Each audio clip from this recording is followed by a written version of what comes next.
Amen. So, praise the Lord. Palakpakan natin muli ang Panginoon. Happy Sunday, everyone. Muli, welcome to our worship service. At patuloy na tayo ay nagkasama-sama sa ating pagsamba. Amen. So, ngayon ay dadako naman tayo sa gawain ng pagkakaloob. Yan. Okay? So, ngayon po ay bago tayo dumako pa roon, ay nais nating pag-aralan ang ilang mga aral patungkol po sa pagkakaloob or giving. Okay? So, nais kong basahin po natin sa first, or rather, 2 Corinthians chapter 9, verse 6 to 10. Sa inyo po mga Bible ay maaari nating basahin. Ikalawang Korinto sa ating screen or on your Bible or on your e-Bible. We can read from 2 Corinthians chapter 9 sa ating verse 6. Okay, so basahin po natin.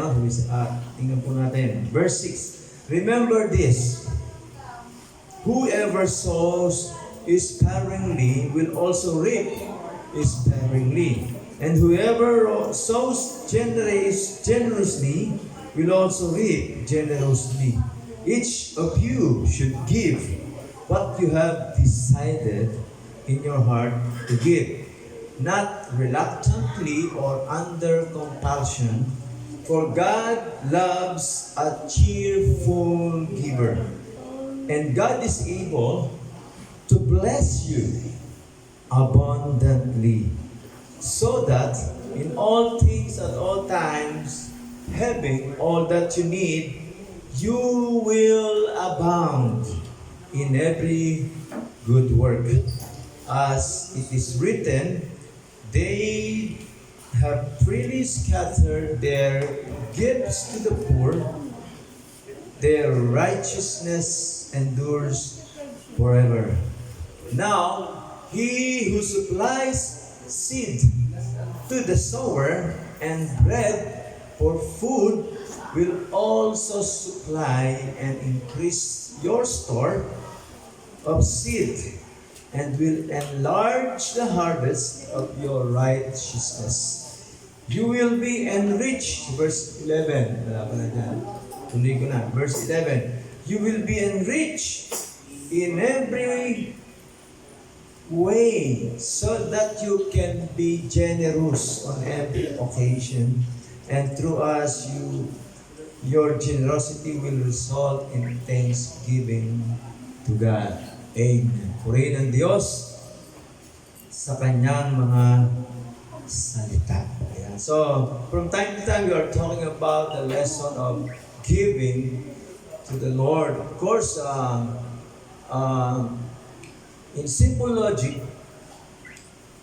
God does not need our gifts or tithes or any offerings, for He is the owner of everything. Amen? Siya ang may-ari ng lahat. But then the Bible tells us to do so, that we should give with a cheerful heart. Sabi dito, no? God loves a cheerful giver. Amen? So, alam niyo po ba mga kapatid, gaano kahalaga ang pagbibigay? In some research and trivia about the Bible in the topic of giving, there are comparison, like for example, pray. Do you know that pray or prayer is mentioned 289 times in the Bible? 289 times. But then, the word love mentioned 363 times in the Bible. But when we go into the word give or giving, it was mentioned, guess what? 1,043 times. Wow. Ang layong difference. Yung prayer and also love was mentioned, but then the word give or giving was mentioned in the Bible 1,043 times. Meaning, it is really important to the Lord as we give. Amen? Dahil ang tao po, bakit kaya nalagay sa Bible, alam nyo, ang mga magulang, kaya minsan kinaiinisan ng mga anak, kasi palagi na lang may ratatatat. Ang mga magulang, makulit, paulit-ulit. Kaya ang mga anak, lagi nang nakukulitan din. Kasi paulit-ulit ng mga nanay. Ganun po talaga eh. Kung gustong matuto at nakikita ng magulang na hindi naman talaga natututo, hindi ginagawa, inuulit-ulit yan. Para matuto tayo. Amen? The same thing in giving. The Lord wants us to learn how to give. That's why it was mentioned many times, again and again, in the Bible. It was 1,043 times mentioned in the Bible. So that is how giving is really important. But then, what we should give to God is that we need to give our time, we need to give our finances, or even our talents. That's why meron tayong mga ministries, no? So as we do it, we increase the kingdom of God here on earth. So napakahalaga po ng mga bagay, no? At kabilang po doon yung pagbibigay. Talking about the giving, there are principles that we need to know and learn or understand about giving. Okay? Mayroon po tayong gustong pag-usapan dito about doon sa principle of giving. Okay, so ang isang gusto nating matutunan about giving, it talks about like farming and gardening. When we give, we need to learn it according to the principle of a farmer. Yan. So, pag-aaralan po natin. Okay? Meron pong tanong dito sa pag-uusapan natin, is the seed in the barn? Yan, isang tanong. No? Sabi na, is the seed in the barn? That questions, meaning that the seed, yung binhi, nananatili lang ba yan doon sa barn? Is the seed in the barn? But then no, siyempre, kailangan hindi manatili, kailangan yan ipunla itong seed na yan. So, as we know it from the farmer. So that's also how we should see the principle of giving. Hindi dapat nananatili din yung binhi doon lang sa loob ng, ano ba yung barn sa Tagalog? Yung bodega o yung lugar ng mga imbakan ng mga farmer or bangan or what we call it. Okay? So it's the seed in the barn. According to sa binasa natin sa 2 Corinthians chapter 9 verse 6 to 10, there is some like a law or principle in giving. So there's the law of the harvest that applies to our finances na kailangan nating matutunan, no? Na tumutukoy dito sa pagbibigay. So, what is the law of the harvest? What is the law of the harvest? Yan. So, ano ba? Number 1, ano ba yan? We reap later than we sow. Yan. Ano po ibig sabihin yan? We reap later than we sow. After we sow seed, we can expect reaping than sowing. Amen? So yun po yung simple law or sabihin natin another sense of logic that when you give, you cannot expect something that you are giving again. You can expect things in return. Like a farmer. That the farmer, when farmer sow the seed, he can expect reaping o yung ani. Amen? Pag nagtanim, syempre mag-expect ka ng, alam mo naman sabihin mo, pag nagtanim ka ngayon, after 3 months, ay magtatanim ka na. Meron ba ganun? Di ba hindi? Siyempre, pag nagtanim ka, after 3 months, kasi sa farming, ganyan po, most likely ay 3 months, aani ka na. Okay? So, you cannot expect another planting after 3 months after you sow the seed. Amen? That is simple law of the harvest. That, ang sabi dyan, we reap later than we sow. Amen? So, ganun po ang pagbibigay. And that's by our faith that we trust in the Lord. Out of our heart, in the abundance of our heart, we give because we believe in the law of the harvest that number one, we reap later than we sow, as the farmer understand it. Amen? Naintindihan ba natin mga kapatid? Amen. So kung tayo nagkakaloob, yan ang tiyakan na mangyayari. Okay? So that the seed will produce a plant. Okay? Never that a seed will produce another planting. No. But simply it will produce reaping. And number two law of the harvest. We reap, ano yan? More than we sow. Yeah. Okay? Simply, pag ikaw daw ay nagtanim, siguradong ang aanihin mo ay higit pa doon sa itinanim mo. Amen? Halimbawa, if you plant an apple seed, ano sabi dyan? Plant an apple seed, the seed yields an apple tree. Tama? So, the same seed ba ang inani mo? No, it is an apple tree. It is more than one seed, an apple. Amen? So, that's simple law. And another logic in our learning about giving. So, when we reap more than we sow. Sabihin, mas umaani tayo ng mas marami kaysa doon sa kung ilan lang ang itinanim natin. So, it's another law of the harvest. The one seed will produce hundreds of apples or hundreds of seeds. So, ito big isang kaunawaan na matututunan natin. Okay? We are told that on certain terms that this applies to our giving.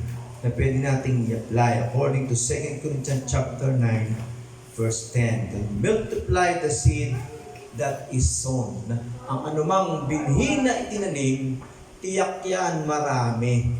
Kahit isa lang ang tumubo, yung isang buto tumubo, magiging apple tree, at tiyak maraming bunga.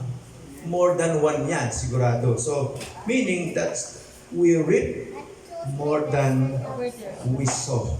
O yung itinanim natin. Kaya kapatid, ano man ang itinanim mo, aanihin mo ng higit pa dyan sa iyong itinanim. And lastly, we reap in proportion of what we sow. The less we can get, the least we can get is that in proportion. Kapantay pa rin. No? Walang lugi, ika nga. Sabi ng mga negosyante in chick, at least break even. So we reap in proportion of what we sow. Ang sabi doon sa 2 Corinthians 9:6-7, remember this, whoever sows sparingly will also reap sparingly. And whoever sows generously will also reap generously in 2 Corinthians 9:16. So, in proportion of what we sow. That's another law of the harvest. Amen? So, yung una is that we reap later than we sow. Siguradong ani. Hindi tanim ulit ng tanim. Okay? Number 2 is we reap more than we sow. Mahigit pa. And number 3 is the least we can get is we reap in proportion. Bawi din, ika nga. Yun ang pinaka walang-wala, ika nga, ang sabi ng mga tao. Okay? So, ito ay tumutukoy sa ating pagtitiwala sa Diyos. Whenever there's time of giving.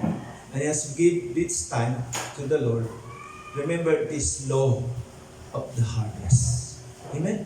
Ganda natin ang ating mga kaloob sa ating Panginoon at patuloy nating maunawaan that just in farming, the more you sow, the more you will reap. The Bible says. Okay? So, bagamat maraming gumagamit ito sa ibang mga mangangaral na yayaman ka pag nagbigay ka sa Panginoon. Hindi na natin kailangan ipaliwanag sa tao yan. Ang Diyos ang magdidesisyon kung ang tao ay kanyang pagpapalain. But what we have to know is that we have to learn to give to the Lord. And why we have to give to the Lord? Kung hindi kayo nagbibigay, nananatili yung binhi doon sa barn. Kapag nandoon yon, hindi natin ibinibigay, hindi tutubo siyempre. Hindi natin itinatanim. Okay? So kahit sinong mga magsasaka,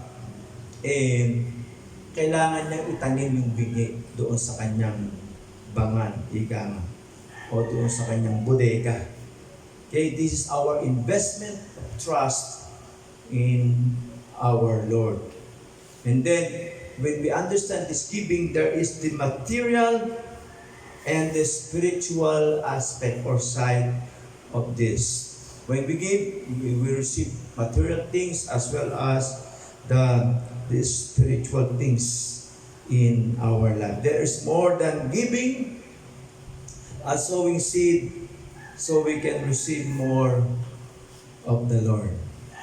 That is about the material side. And in the spiritual side, giving increases your spiritual rewards. That there is a spiritual return for your giving. Amen? As you give, God will supply your need as well as more resources for giving. In spiritual, pakalagay mo. Ano nakalagay? Spiritual side. Ayan. Giving increases your spiritual rewards. There is a spiritual return for your giving. Tayo po'y manalangin. Dakilang Diyos, salamat po sa bawat isa na gagamitin mo ngayon ng kakaloob. Pagpalain mo po at katulad ng aming pinag-aralan, ang aming pagbibigay katulad ng pagtanim, that we can expect more than we saw, or at least in proportion with in what we saw. Kaya Panginoon, pagpalain mo lahat, hindi na bawat isa ay magkaloob ng mayroong kagalakan sa aming mga puso. Salamat po sa iyo po ang prayan sa pangalan ni Jesus. Amen. Amen. Okay, maaaring tayong magkaloob. Praise God. At habang tayo nagkakaloob, ngayon ay guys, kung tawagan na ang ating katapot salita sa umagang ito, ang ating ito ng Panginoon, Pastor Ian Manuel. Palakpakan po natin ang Panginoon.